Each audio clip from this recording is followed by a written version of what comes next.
We live in the 21st century in a consumer culture, a culture that's defined by what we buy, what we spend our money on, and that shapes every aspect of our lives. But what we consume and the way that we consume it profoundly impacts who we are as people and as Christians. It impacts our relationships with the world around us through the food that we buy, our connection or lack of connection with the suppliers and producers.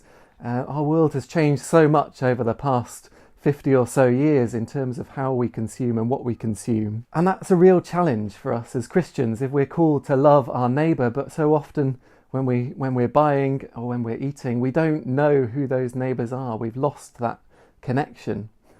So I think there's a challenge for us as Christians to try and be conscious consumers, to think about what we buy, what we spend our money on, and how that shapes us and how that impacts the people that we buy from and the people that produce the things that we buy.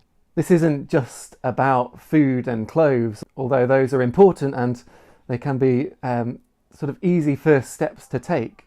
But actually, I think conscious consumerism affects the choices that we make about the information that we consume as well. The way that we see the world is shaped by where we get our information. It's shaped by the social media feeds that we follow, and it's shaped by the websites that we visit and the newspapers that we read and the radio stations that we listen to. And so as Christians we need to think very carefully about what those things are saying to us about the world. And that will then help us to make conscious choices in every aspect of our lives. Now, it's not easy to make the right decision, and in fact we've found it so much easier since we've stopped trying to make the right decision about things. Do we get apples that are organic and fair trade and have been shipped up from South Africa, or do we get apples that aren't organic and fair trade but that have only come from France? These are difficult choices, and there's never a right option and a wrong option. But I think as Christians we need to be aware of the choices that we're making and try and make good choices, whatever those choices may be, to try not to beat ourselves up about it.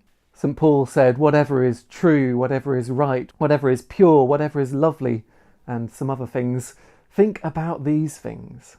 The way that we consume the world, the things that we consume, shape who we are. They shape our lives, they shape our faith. And so as Christians trying to follow Jesus Christ, we need to be conscious about those choices that we make.